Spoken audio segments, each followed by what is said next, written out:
If you guys want some fast, cheap and reliable coins this team of the season, go check out buycheapfifacoins.com and use discount code Curtis for 5% off. The perfect way to pick up some of these amazing team of the season players.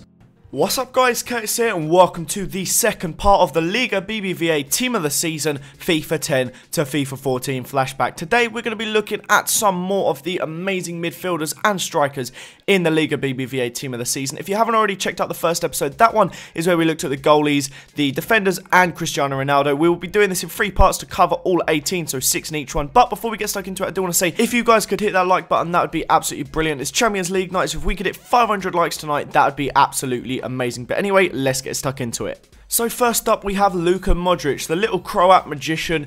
Interesting to see how much his card has changed. I did not remember his 88 Tottenham card. What a card that must have been. I have absolutely no recollection of it. The funniest thing is though, those stats are not of an 88 rated card. So that 81 rated card looks pretty decent, 82 pretty decent, 88 pretty decent, 86 good. So if we look at the comparison between the 88 and the 82, so it went up 6 ratings in a season, you'll see that 82 has the same pace, only 2 less dribbling, 3 less shot, 2 more defending, 1 less passing and the same heading. That's crazy for such a big card to be only just a tiny bit better than that, such a lower rated card. Very, very crazy in my opinion, but nonetheless, that's Luka Modric, definitely deserving of that Team of the Season card. Next up, we have Gareth Bale, another ex-Tottenham player. Funny there's so many Spurs players in the Liga Bbva, but nonetheless, we have Gareth Bale, as I said. Started off as a left-back, as I'm sure you guys all know. He joined for like 2 or 3 million, and everyone slated him to start off with. There was newspaper articles saying Gareth Bale is not good enough, he needs to go. Birmingham lining up a £2.1 million bid or something along these lines to pick up Spurs flop. If only they knew now. He was the most expensive transfer in history when he moved to Real Madrid, and it's pretty decent cards as he's gone through the years. I mean, that left back was average, left mid was getting better, then we got to that FIFA 12 left mid. What a card that was. FIFA 13s was solid, and then he obviously has a centre forward at Real Madrid and all the left and right mid cards as well. So fantastic, fantastic card, and changed a lot through the years.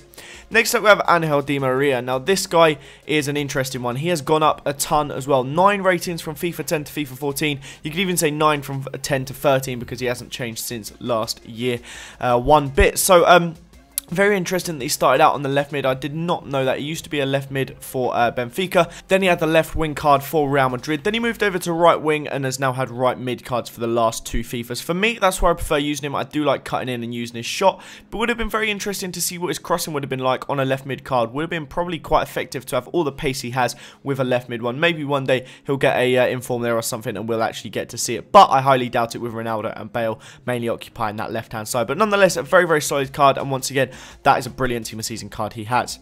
Next up we have Diego Costa. Now this is one I found really interesting. It's really cool to see the rise he has taken. Now for me, I'm not going to say Atleti. For some reason, everyone hates it when I say Atleti. Yeah, I've seen millions of people call them Atleti. It's funny that people get so mad about it. But Atletico Madrid always have a way of getting a striker and just making them amazing. I mean, we can look through the years. You've got Torres, Aguero, Forlan, Costa, Falcao, just some recent ones off the top of my head.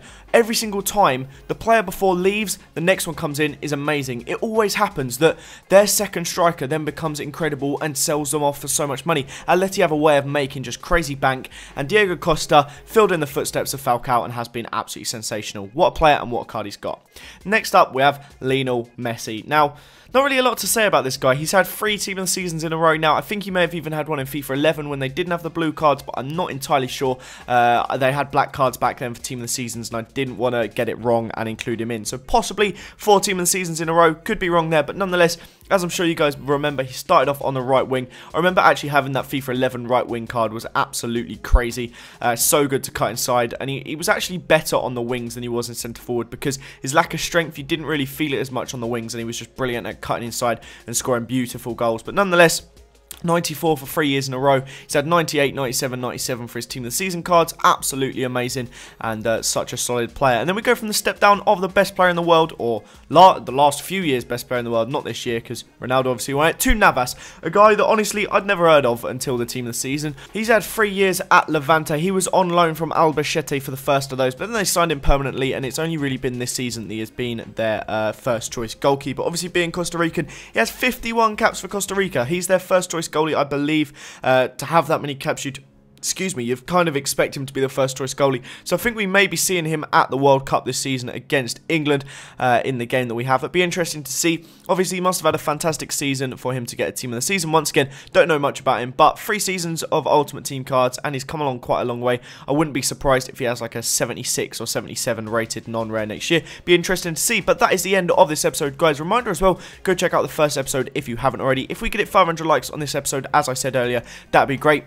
One more coming up soon with all the bench players and stuff, so look forward to that. That'll probably be Monday or Tuesday. I think I've got it scheduled in for Tuesday, but have a nice day, guys. Hope you guys enjoy the Champions League final.